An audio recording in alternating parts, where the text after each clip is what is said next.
আজ যখন মাধ্যমিকের স্টুডেন্টদের মক টেস্ট নিচ্ছিলাম, তখন এই অঙ্কটা ওদেরকে দেওয়া হয়েছিল। ওরা বলছে যে স্যার, এই অঙ্কটার ক্ষেত্রে তো ভুল আছে। আমি বললাম কি ভুল? বলছে এখানে যে শ্রেণী দৈর্ঘ্যগুলো আছে সেগুলো তো ইকুয়ালি ডিস্ট্রিবিউট নয়। কোনোটাতে 10, কোনোটাতে 20, কোনোটাতে 30 আছে। তাহলে তো অঙ্কটা ভুল আছে, আমাদেরকে ফুল নাম্বার দিতে হবে। ফুল নাম্বার তো দেওয়া যাবে না, কারণ ভুলটা ওরা করছে, ভুল ভাবছে, হয়তো জানে কিন্তু এই সময় এসে ভুলে যাচ্ছে। তোমারও এরকম ভুল হচ্ছে না তো? চলো দেখে নেওয়া যাক।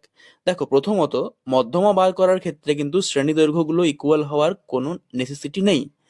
এই অঙ্কের ক্ষেত্রে কিভাবে আমরা তাহলে শ্রেণী দৈর্ঘ্যটাকে ক্যালকুলেট করব, চলো দেখে নিচ্ছি।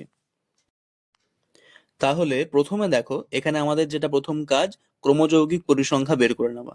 সেটা আমরা এখানে বের করে নিয়েছি। ক্রমযৌগিক পরিসংখ্যার মধ্যে আমাদের যে টোটালটা বেরিয়েছে অর্থাৎ এন, সেটার মান কত বেরিয়েছে?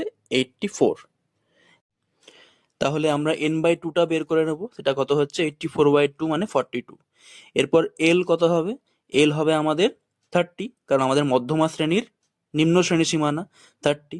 সেভাবে আমরা সিএফ, এফ এগুলো ক্যালকুলেট করে নেব। এবার এইচ কি হবে?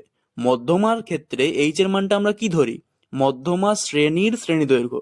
অন্য শ্রেণীর দৈর্ঘ্য আমাদের কি দেওয়া আছে আমার তো দেখার দরকার নেই। মধ্যমা শ্রেণীর শ্রেণী দৈর্ঘ্য কত দেওয়া আছে এখানে? 30। তাহলে সেই 30টা বসালেই পরেই তো আমার কাজ হয়ে যাবে। এরপর আর কিছুই না, সূত্রটা বসাবো, সেখানে প্রত্যেকটা মান পুট করলেই আমাদের অ্যান্সার রেডি।